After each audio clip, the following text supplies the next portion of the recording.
Saúdo os irmãos na paz de nosso Senhor e Salvador Jesus. Em cumprimento os irmãos mais um dia, graças a Deus. É seu irmão presbítero Marcos.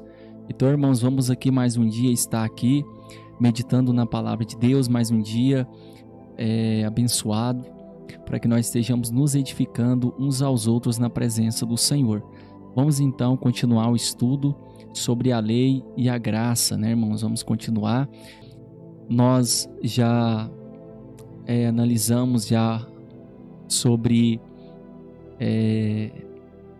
a lei, nós analisamos também aqui sobre a graça, né? Sobre a dívida que nós tínhamos com Deus e Jesus pagou na primeira parte. Os irmãos que não viram a primeira parte, os irmãos acompanham a primeira parte para os irmãos entender a segunda parte e assim por diante. Então nós vimos que pela graça, né, o favor imerecido, Jesus morreu na cruz por nós. Era para nós morrer por causa da queda de Adão, mas Jesus morreu em nosso lugar para nos trazer a vida, para nos trazer a salvação. E quando nós analisamos aqui, irmãos, em Romanos no capítulo 6, eu quero ler em Romanos capítulo 6 a seguir, que nós vamos agora tratar a questão do pecado. Nós já analisamos, né, que Jesus pagou a dívida. Nós meditamos na primeira parte sobre a queda do homem. Agora vamos analisar também em relação ao pecado, que Jesus, irmãos, também ele resolveu o problema do pecado. Ele resolveu o problema, né, da questão da queda do homem, morrendo em nosso lugar, mas ele veio resolver também a questão do pecado. E é onde nós vamos estar meditando aqui. Eu quero estar lendo em Romanos 6:1, que diz assim: os irmãos peguem a Bíblia e acompanhem, irmãos. Vamos acompanhar através da palavra de Deus. Romanos 6:1 diz assim, Romanos capítulo 6, versículo 1. Que diremos, pois? Permanecemos no pecado para que a graça seja mais abundante? De modo nenhum. Nós que estamos mortos para o pecado, como viveremos ainda nele? Ou não sabeis que todos quantos fomos batizados em Jesus Cristo, fomos batizados na sua morte? Quando nós olhamos esse texto, irmãos, nós percebemos o seguinte, que quando o apóstolo Paulo, ele explicou a graça de Deus, o favor imerecido, quando ele explicou falando, né, que o homem pecou contra Deus, Jesus veio, nós cheios de pecado, debaixo do juízo para condenação, sem nenhum merecimento, Jesus veio e nos amou, né? Nos amou primeiro, diz a palavra de Deus. Deus enviou o seu Filho amado para que morresse por nós. João 3,16, né? Que Deus amou o mundo de tal maneira que enviou o seu Filho unigênito para que todo aquele que crê não pereça, mas tenha a vida eterna. Nós não merecemos, cheio de pecado, Jesus morreu por nós, cheio de pecado. O apóstolo Paulo aqui nesse texto é como se ele estivesse premeditando o que alguns ia dizer depois que ele apresentou a graça de Deus. Alguém poderia pensar assim: se nós, cheio de pecado, sem nenhum merecimento, debaixo do juízo para condenação, Jesus veio, quitou a dívida e pela graça nós fomos salvos, então, mesmo que nós continuemos no pecado, a graça vai ser mais abundante ainda. Ele estava premeditando o que alguns pudessem dizer ou entender quando ele manifestou a graça, quando ele aqui mostrou a graça de Deus, o que Jesus fez. Ele premeditou o que alguém poderia pensar. Então, se Jesus fez tudo isso por nós, nós cheios de pecados, então se nós continuar no pecado, a graça vai ser maior ainda, vai ser mais abundante. Aí é o que ele vai dizer em Romanos 6:1. De maneira alguma. Que diremos, pois? Permanecemos no pecado para que a graça seja mais abundante? De modo nenhum.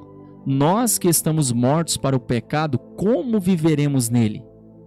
Olha o que ele vai dizer aqui. Ou não sabeis que todos quantos fomos batizados em Jesus Cristo, fomos batizados na sua morte?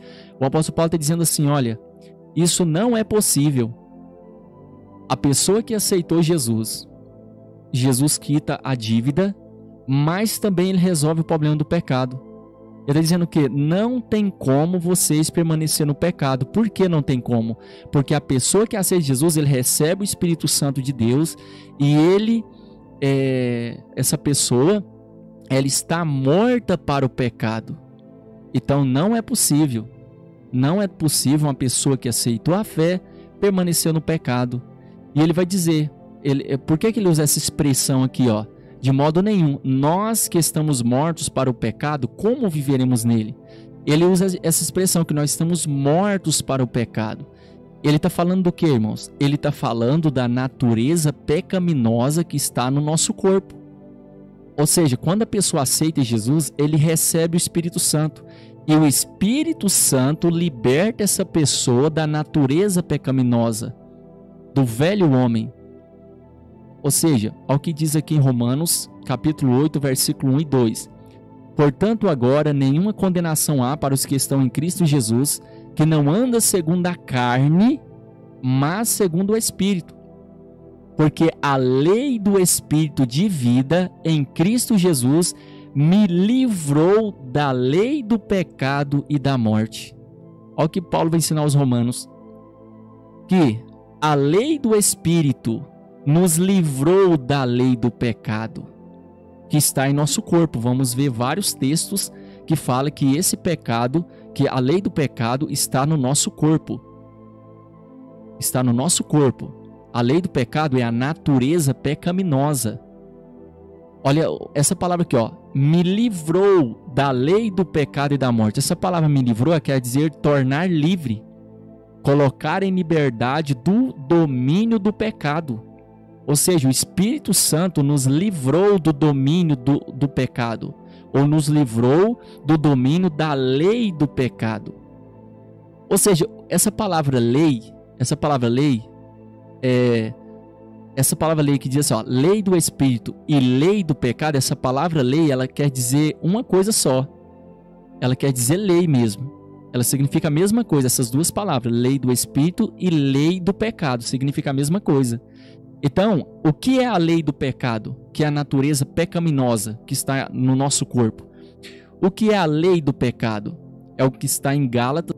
Olha o que diz aqui, ó, porque as obras da carne, nós vamos analisar os textos que falam que a natureza pecaminosa ou o pecado, a lei do pecado está em nossa carne, em nosso corpo. Essa palavra carne aqui quer dizer natureza humana, carnal, está falando da nossa carne.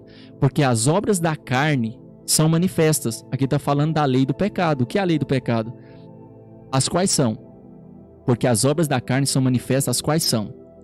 Prostituição, impureza, lascívia, idolatria, feitiçaria, inimizades, porfias, emulações, iras, pelejas, dissensões, heresias, invejas, homicídios, bebedices, glutonarias e coisas semelhantes a estas, acerca das quais vos declaro, como já antes vos disse, que os que cometem tais coisas não herdarão o reino de Deus. Esta é a lei do pecado. E a palavra está dizendo que a lei do Espírito de vida nos livra desta lei do pecado. Nos livra do domínio dessa lei do pecado que está em nosso corpo, está em nossa carne. O que é a lei do Espírito de vida? É o que está em Gálatas 5, 22 e 25. Mas o fruto do Espírito é gozo, paz, longanimidade, benignidade, fé, mansidão, temperança. Contra essas coisas não há lei. E os que são de Cristo crucificaram a carne com as suas paixões e concupiscências ou desejos. Se vivemos no Espírito, andemos também no Espírito. Então ele está dizendo o quê? Que o Espírito de vida em Cristo Jesus nos livra da lei do pecado que está em nosso corpo. Que está em nosso corpo, essa natureza pecaminosa que está no nosso corpo. O Espírito Santo nos livra dessa lei pecaminosa, do homem caído, do velho homem, que vamos ver esses textos ainda. Então, ou seja, está dizendo que estamos mortos para o pecado, por quê? Porque o Espírito Santo, ele nos vivificou.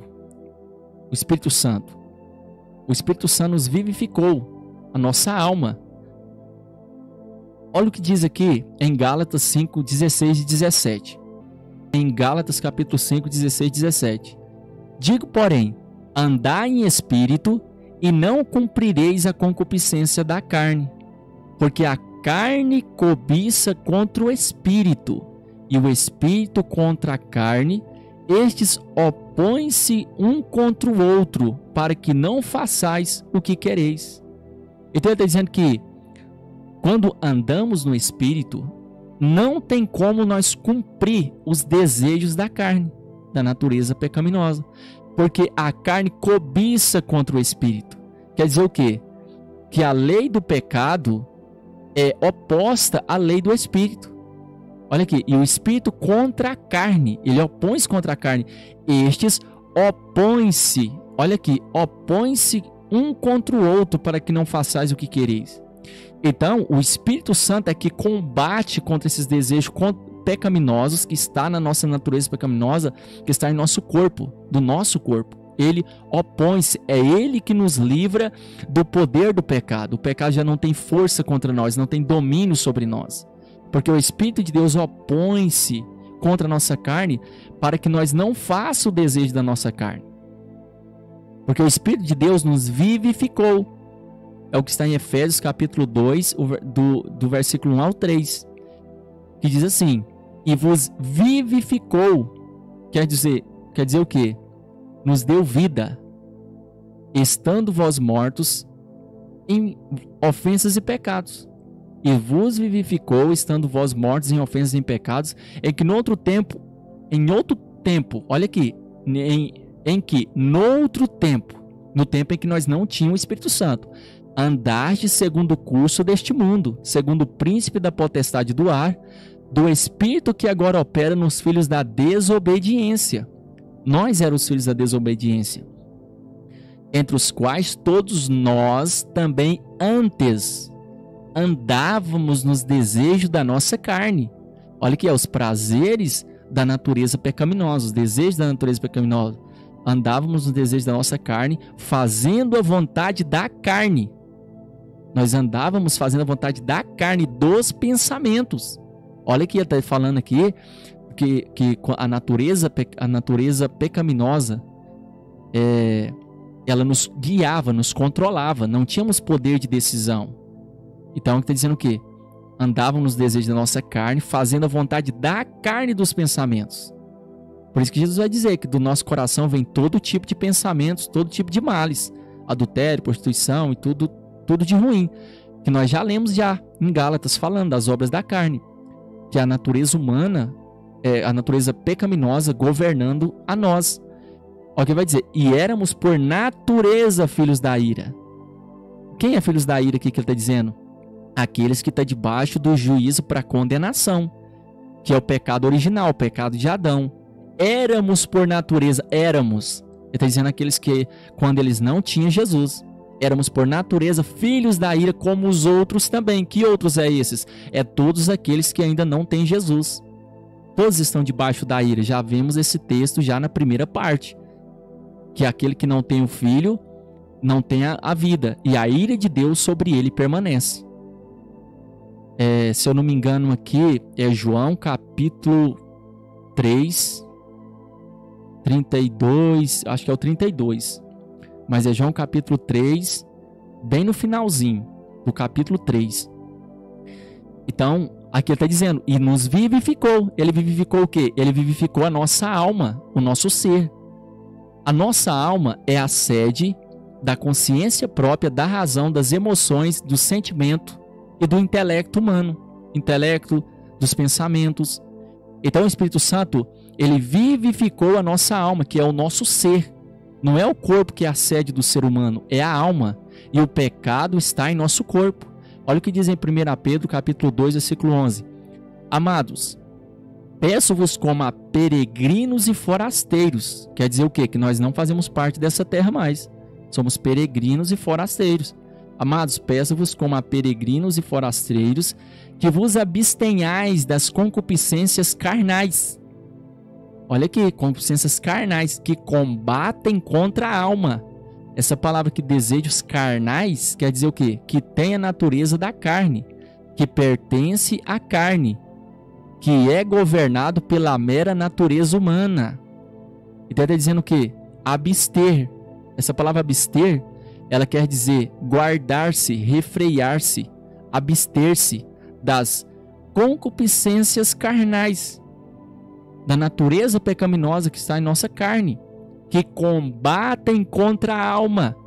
Está dizendo o quê? Que os desejos carnais estão combatendo contra o seu ser, a sua pessoa. contra você. Nós vamos ler outros textos, nós vamos entender melhor.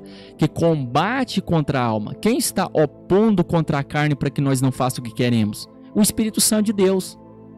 E da mesma forma, se ele te vivificou, agora você vai escolher entre o bem ou o mal. E o Espírito Santo, ele que combate contra os desejos carnais que está no seu corpo, que está na nossa carne. Amados, peço-vos como a peregrinos forasteiros que vos abstenhais das concupiscências carnais que combatem contra a alma. Essa palavra combater quer dizer guerra, batalha, luta. Essa palavra significa isso. Guerra, batalha, luta é uma guerra, é uma batalha. Porque essa natureza pecaminosa, ela foi crucificada com Jesus. Né? Tem alguns que falam, e é uma ideia verdadeira, né? Para a gente não ressuscitar o velho homem. E é uma ideia verdadeira, porque há uma guerra. Tem uma guerra. Enquanto nós estivermos nessa terra aqui, vai ter uma guerra entre o espírito contra a nossa carne, os desejos da carne. Então, ele não foi tirado de nós. Jesus não eliminou o pecado de nós, não. Ele resolveu o problema. Como ele resolveu? Enviando o Espírito Santo. Olha o que diz também aqui em Romanos 7, 22 e 23. Porque segundo o homem interior, tenho prazer na lei de Deus. Olha o que vai dizer. Essa palavra interior, ela quer dizer alma. Porque segundo o homem interior, tenho prazer na lei de Deus. Ele está dizendo que o homem interior, que é a nossa alma, tem prazer na lei de Deus. Mas ele vai continuar. Mas vejo nos meus membros outra lei que batalha contra a lei do meu entendimento e me prende debaixo da lei do pecado que está nos meus membros. O que vai dizer? Porque segundo o homem interior, tenho prazer na lei de Deus, a sua alma, ou seja, eu tenho prazer na lei de Deus, mas eu vejo nos meus membros, no meu corpo, outra lei que batalha contra a lei do meu entendimento. Ou seja, o seu ser, a sua alma, que combate contra o seu intelecto, os seus pensamentos. É sobre, aqui ele está falando também, combatendo contra o seu ser, né? Que a sede da consciência própria, da razão, das emoções, a lei do pecado combatendo contra o seu entendimento, a sua alma. Para o quê? Para nos prender debaixo da lei do pecado que está no nosso corpo. É por isso que o Espírito Santo vai combater, para que nós façamos a vontade do Espírito Santo. Essa palavra membros, ela quer dizer um membro do corpo humano. Então, se referindo à nossa carne, à natureza pecaminosa. Romanos 7, 17 e 18. De maneira que agora já não sou eu que faço isso, mas o pecado que habita em mim. Olha o que ele está dizendo. O pecado habita em mim. Porque eu sei que em mim, isto é, na minha carne, ó, não habita bem algum. E com efeito, o querer está em mim, não consigo realizar o bem. E quer dizer o quê? Que a nossa natureza pecaminosa, ela não consegue realizar o bem. Na nossa carne não há bem algum. Por isso que vai dizer, o pecado habita em mim. Então ele está dizendo que um pecado, uma coisa ruim, de maneira que agora já não sou eu que faço isso, mas o pecado que habita em mim. Então, por meio do Espírito Santo de Deus, essa natureza pecaminosa, ela foi sepultada. Então ele diz, né, Romanos 6, 1, que nós lemos, que diremos, pois, permanecemos no pecado para que a graça seja mais abundante? De modo nenhum. Nós que estamos mortos para o pecado, como viveremos ainda nele? Ou não sabeis que todos quantos fomos batizados em Jesus Cristo, fomos batizados na sua morte? Porque o apóstolo Paulo está dizendo que estamos mortos para o pecado? É porque a nossa natureza pecaminosa que está em nosso corpo foi sepultada. E o batismo é um símbolo do sepultamento da natureza pecaminosa. Ou seja, é um símbolo do sepultamento do velho homem. Em que o velho homem, essa natureza pecaminosa, foi sepultada. Foi sepultada. Quando aceitamos Jesus, ela morre, porque nós recebemos o Espírito Santo.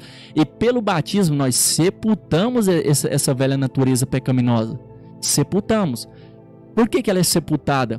Porque o Espírito Santo nos livra dessa natureza pecaminosa. Então, não é possível uma pessoa que aceitou Jesus permanecer no pecado, não. Por quê? Porque automaticamente o Espírito Santo nos livra dessa natureza. Olha o que diz em Colossenses capítulo 2, versículo 12.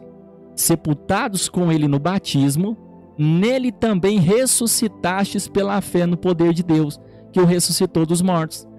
Então ele está dizendo aqui, ó, mais claro, que nós fomos sepultados com ele no batismo. Fomos sepultados, a velha natureza. Nele também ressuscitaste pela fé no poder de Deus. Então ele ressuscitou a nossa alma, o nosso espírito. E por meio da nossa alma, nós vamos santificar o nosso espírito e o nosso corpo. Porque o Espírito Santo vai combater contra essa natureza pecaminosa. Então o que diz aqui também em Romanos 6,6.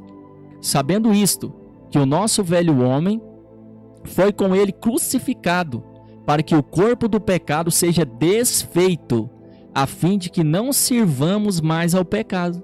Olha o que está dizendo. Sabendo disso, que o nosso velho homem, que é essa natureza pecaminosa, foi com ele crucificado. Foi com Jesus crucificado. Para que o corpo, olha o que vai dizer, o corpo do pecado seja desfeito. Seja desfeito. Olha o que está dizendo. A fim de que não sirvamos mais ao pecado. Essa palavra servimos aqui, ó, servimos mais ao pecado, ela quer dizer o quê? Ser escravo, prestar serviço. Ou seja, em metáfora, quer dizer obedecer, submeter-se. Então, ou seja, o velho homem sendo crucificado, o corpo do pecado sendo desfeito, nós não vamos servir mais ao pecado. Por quê? Nós não vamos ser mais escravos do pecado. Nós não vamos prestar serviço para o pecado, não vamos obedecer ao pecado, não vamos submeter-se ao pecado. Porque nós fomos transformados. Fomos transformados. Olha o que diz aqui em Tito 3, 5 e 6. Não pelas obras de justiça que houvéssemos feito, mas segundo a sua misericórdia, nos salvou pela lavagem da regeneração e da renovação do Espírito Santo, que abundantemente Ele derramou sobre nós por Jesus Cristo, nosso Salvador. Essa palavra aqui, meus irmãos, regeneração, ela quer dizer novo nascimento. E a palavra renovação, ela quer dizer restauração. Então, nos salvou pela lavagem do novo nascimento e da renovação, ou restauração do Espírito Santo, que abundantemente Ele derramou sobre nós por Jesus Cristo, nosso Salvador. Então, nós nascemos de novo. O velho homem morreu e nós nascemos de novo. Nascemos da água e do Espírito, né? Fomos restaurados novamente. Não é mais aquele homem caído, cheio de pecado, morto, não. Além de Jesus quitar a dívida, Ele resolve o problema do pecado também. Então, olha o que diz aqui em Romanos 6,4. De sorte que fomos sepultados com Ele pelo batismo na morte, para que como Cristo ressuscitou dos mortos pela glória do Pai, assim andemos nós também em novidade de vida. Olha o que está dizendo aqui. Ele está dizendo o que, meus irmãos? Que, semelhantemente, assim como Jesus, ele foi sepultado, ele morreu e foi sepultado, de modo semelhante, nós morremos também para o pecado e fomos sepultados pelo batismo. E de modo semelhante, assim como Jesus, ele foi sepultado, mas ele ressuscitou ao terceiro dia, ele ressuscitou, e ele tem um corpo glorificado, assim do modo semelhante, nós também ressuscitamos também. Nós passamos da morte para a vida. Nós ressuscitamos. O Espírito Santo, ele vivificou a nossa alma. Ele vivificou o nosso ser. Então, é por isso que ele está dizendo aqui. Que ele nos ressuscitou pela glória do Pai. Assim andemos nós também em novidade de vida. Ou seja, nós vamos andar em novidade de vida. Não tem como a pessoa aceitar Jesus mesmo, receber o Espírito Santo e não andar em novidade de vida. Por quê? Porque a lei do pecado já não tem mais domínio sobre ele. Ele foi liberto dessa lei do pecado. Porque agora o Espírito Santo está sobre ele, combatendo contra esses desejos carnais. Então ele veio resolver também, Jesus, não só quitar a dívida, ele veio resolver o problema do pecado também que governava o homem. Então nós vimos aqui nessa segunda parte. Vamos ainda falar sobre a lei ainda, porque não dá para falar tudo, né, meus irmãos? Numa parte só, num áudio só, não tem como. E nós vamos continuando. Então eu peço aos irmãos que tenham paciência e os irmãos estudem também, pegue a palavra de Deus, acompanha, porque com certeza nós seremos cada dia mais edificados. E também, meus irmãos, eu não vou me esquecer também, toda vez eu falo e vou repetir novamente, que os irmãos fiquem com a Bíblia, irmãos. Fiquem com a Bíblia. Eu sempre falo isso. Por quê, meus irmãos? Porque eu vou falar isso para que os irmãos gravem no coração, para que os irmãos não venham ficar confusos sobre a palavra de Deus, não venham ficar confusos, porque a palavra de Deus ela é bem clara no que ela fala, e é o que eu sempre falo para os irmãos. Hoje está uma confusão generalizada justamente por pegar um significado do hebraico e do grego e ele pegar aquele significado e mudar ele. Porque eu já disse para os irmãos que uma palavra na Bíblia tem palavras que ela tem vários outros significados, tanto no grego quanto no hebraico. Aí, muitos dizem o quê? Ah, mas o texto da Bíblia foi alterado, tem acréscimo. Ah, mas esse texto aí não está no original. Então, aí a pessoa pega ali o significado do grego e do hebraico e ele vai interpretar da maneira que ele quiser. Por isso que está essa confusão generalizada. Hoje não tem mais concordância mais bíblica. Então, fique com a Bíblia. Por quê, meus irmãos? Eu acredito que a Bíblia ela foi preservada e ela é a santa palavra de Deus. Se porventura tem erros na Bíblia, Deus não vai te condenar por crer nela. Não vai. Porque Deus permitiu a Bíblia estar na mão de todas as pessoas. Como que Deus, sabendo que a Bíblia ia levar elas para o inferno, Deus ia permitir Ele mesmo colocar ela na mão das pessoas? Ele não ia fazer isso, irmão. Então, Deus não vai condenar uma pessoa por crer na Bíblia, que é a santa palavra de Deus. Então, fique com a Bíblia, uma tradução mais antiga, mais ou menos de 1995 para trás, a revista corrigida. Vocês, os irmãos, fiquem com essa Bíblia, medita nela e guarde ela. Porque hoje, meus irmãos, é que eu estou falando. Muitos pegando e fazendo isso, aí está confundindo as pessoas, confundindo. Amém, irmãos? Então, eu só estou falando isso para os irmãos guardar isso na mente, para que os irmãos venham crer na palavra, guardar, e se Deus quiser, por fim, nós teremos a vida eterna. Então, os irmãos acompanhem os estudos, acompanhem, e com certeza nós seremos mais e mais edificados na presença do Senhor. Então, que Deus abençoe a todos, que Deus continue te edificando, te abençoando em Cristo Jesus. Que Deus abençoe, fique na paz do Senhor Jesus.